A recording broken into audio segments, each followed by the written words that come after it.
Hey guys, welcome back to another video, and today we will be working the 2017 multiple choice paper.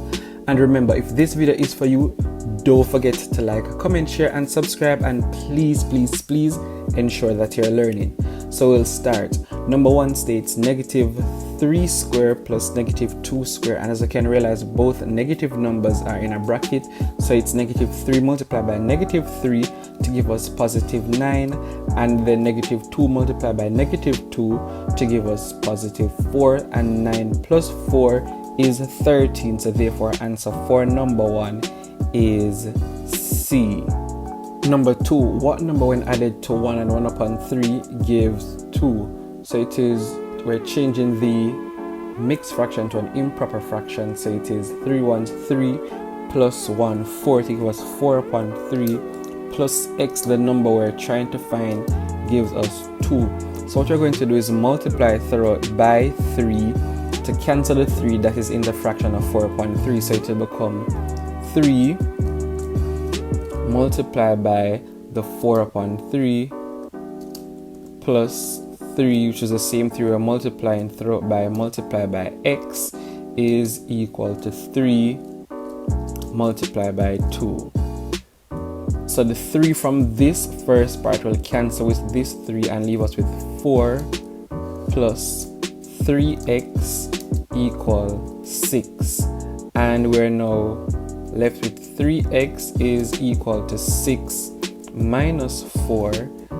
3x is equal to 2, and therefore x is equal to 2 upon 3. So therefore answer for number 2 is B, and that is how you get it, and you can prove it by replacing x with the 2 upon 3 in the original equation, and you will solve and see that your answer is indeed 2. Question 3. Anne and Betty shared a sum of money in the ratio 2 to 3. If Anne received $60 less than Betty, what was the total amount of money shared? So the ratio between Anne and Betty is 2 to 3, and as you can see with that ratio, the difference is 1, so which means that $60 represents 1 share. So therefore we're looking at what is the total amount of money. So what we can do is the total ratio that we're looking at is 5, which is 2 plus 3, which is equal to 5.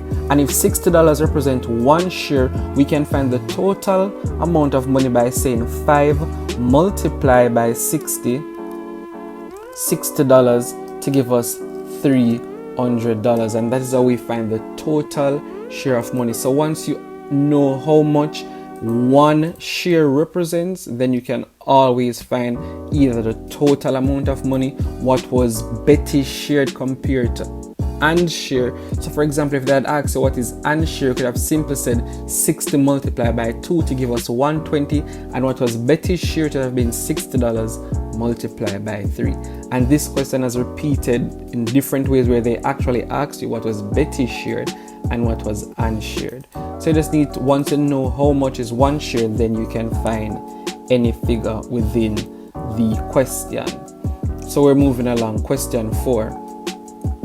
If 235 times 48.7 is equal to 11,444.5, then 23.5 multiplied by 0.487 is equal to, and this is a simple multiplication, and the answer is A. So as we can see in the first multiplication of 235 multiplied by 48.7, there was only 1 decimal place, so therefore our answer would contain 1 decimal place, which is the 0.5. In the one that they're asking us to solve, as you can see, 23.5, that is that has 1 decimal place, 0.487, that is 3 decimal place. So our total decimal places that should be in our answer is 1 plus 3 to give us 4. So therefore the only answer that has 4 decimal places is A, and that is why A is our answer. And we're moving nicely along.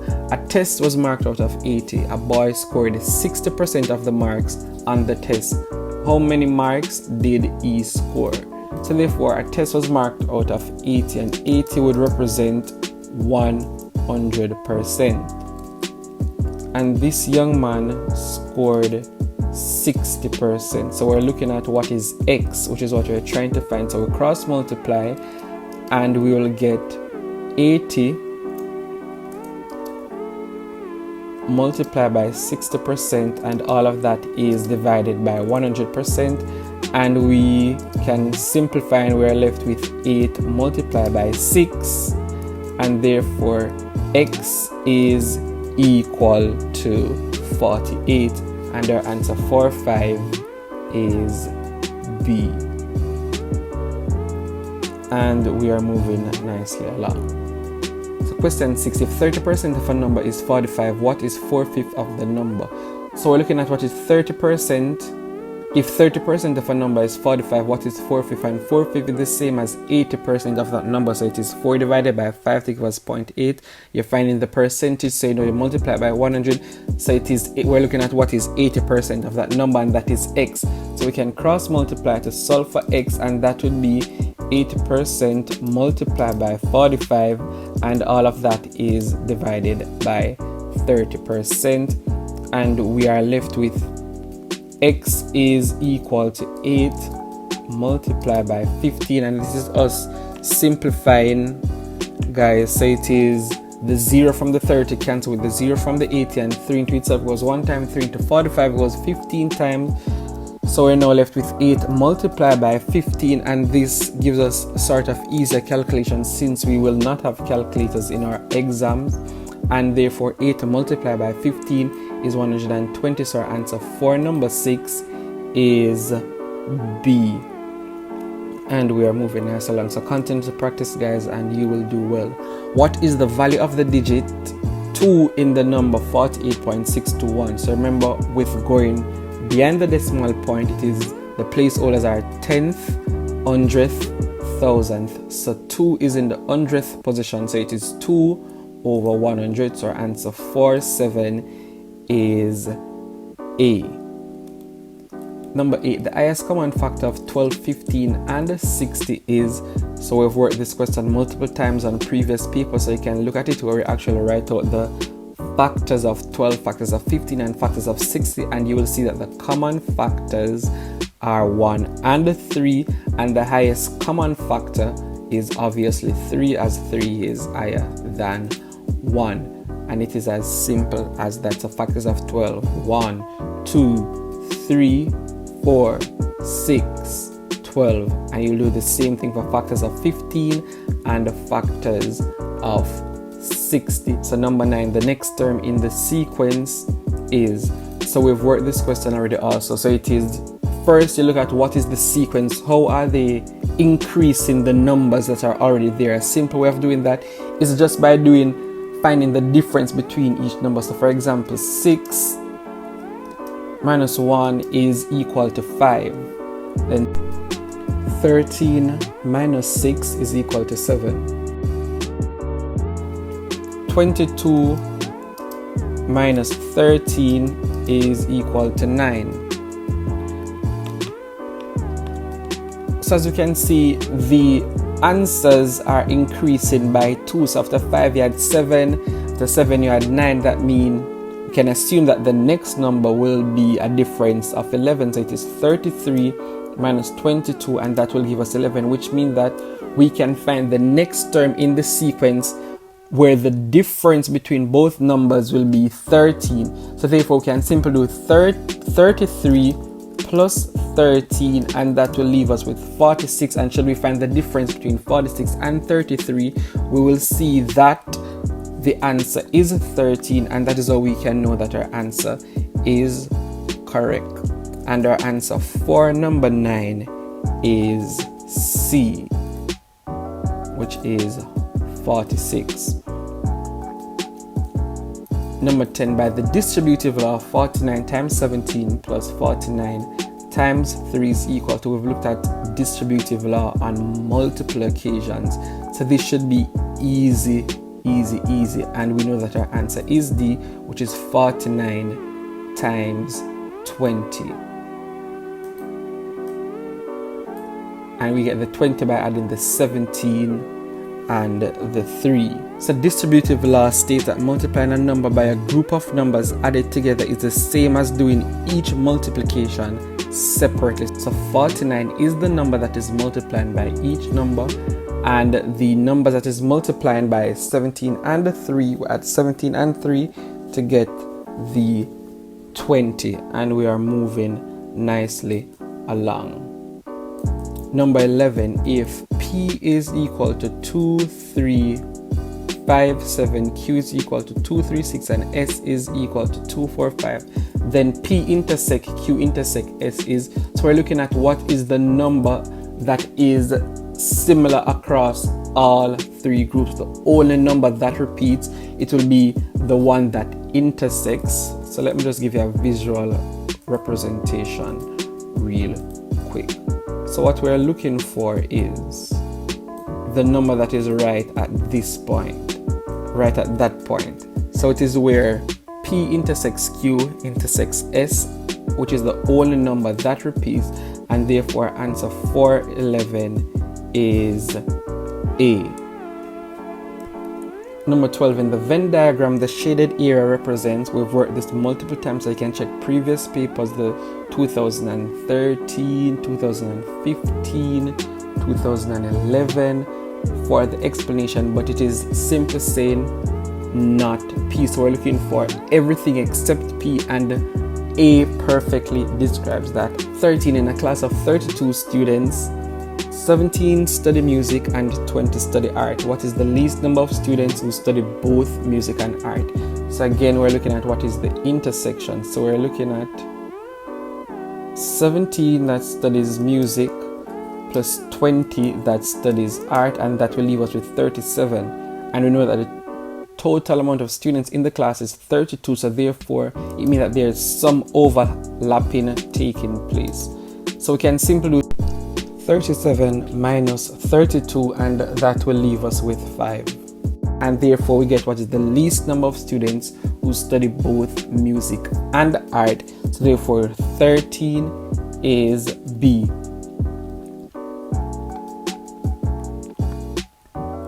14, if P equal factors of 6 and Q equal factors of 2, then the shaded region represents, so we're looking at what is the intersections of factors of 6. 1, 2, 3, 6, factors of 4, 1, 2, 4, and we can see that the numbers that is similar in both instances is 1 and 2, so therefore answer 414 is B. So just know what our factors, guys, know what our multiples, the difference. These are simple things that you should know before going into the exam. 15, address which cost $180 is being sold at a discount of 10%. The amount of the discount is, so what we're looking at is 10% of $180, and that is a simple calculation, and the answer for 15 is C. 16 states the value of a plot of land is $18,000. Land tax is charged at the rate of 70 cents for every $100. What is the total amount of tax paid for the land? So what we're looking at is 70 cents is charged for every $100. How much are they paying for $18,000? So we can solve for X by saying X is equal to 18,000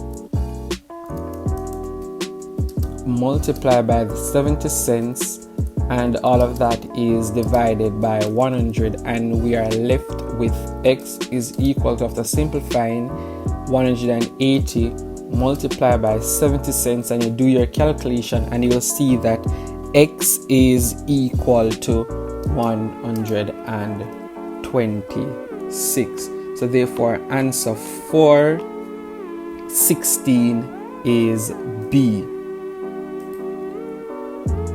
17, at the end of any year a car is worth 5% less than what it was worth at the beginning of the year.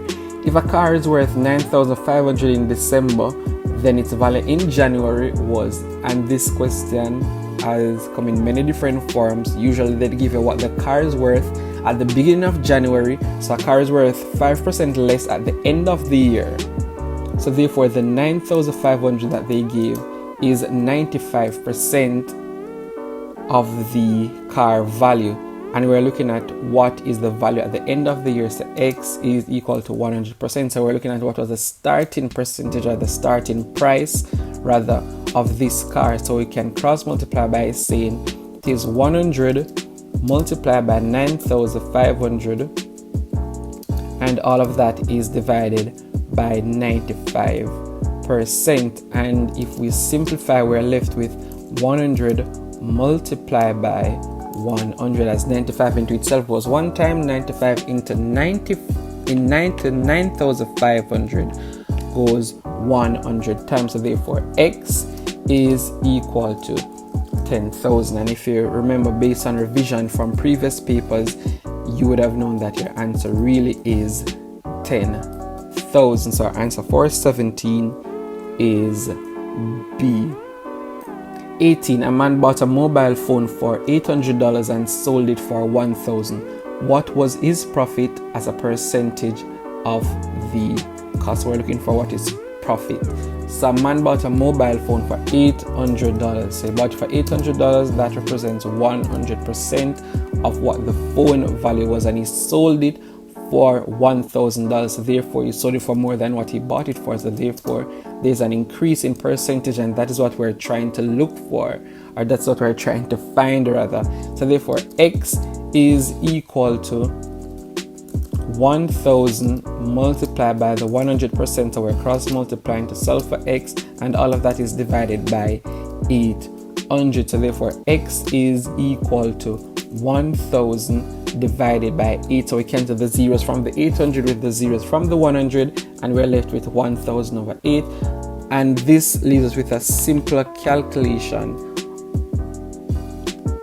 As remember, we do not have calculators in our exams, so we need to find easy ways to solve these equations, and therefore 1,000 divided by 8 is 125%. So therefore, the profit that he got as a percentage is 125 minus the original percentage of 100, and we're left with 25%. So therefore, this man who sold the phone for more than what he bought it for gained a 25% increase. So therefore, answer for 18 is D. And we're moving nicely along. A man's annual salary is $45,000. His tax-free allowances total $13,000. He pays tax of 35% on his taxable income. The tax payable is, so the man's annual salary is $45,000. His tax-free allowance is $13,000. So it is $45,000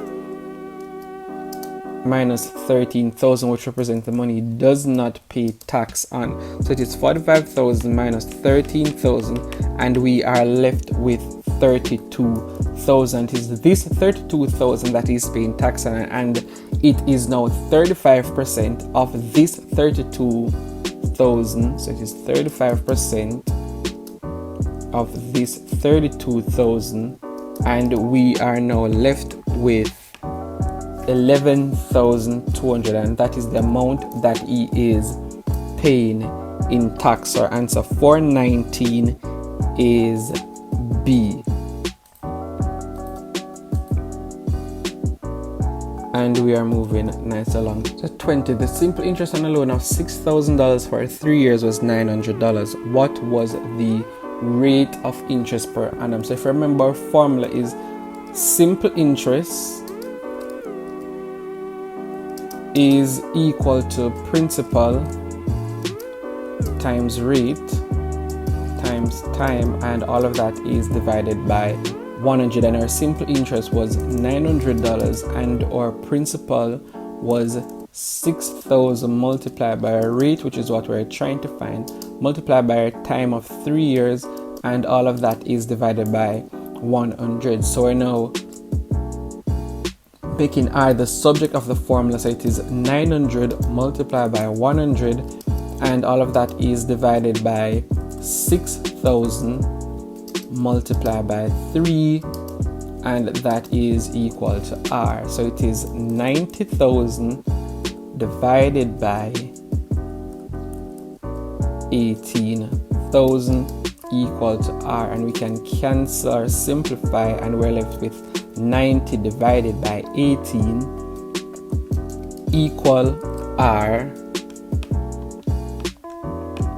and therefore 90 divided by 18 is 5, so R is equal to 5%. So therefore answer 420 is C.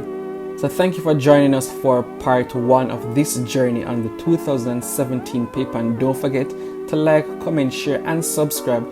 Tell a friend so a friend can tell another friend, so that we can all prepare for it and get our grade 1s. Enjoy.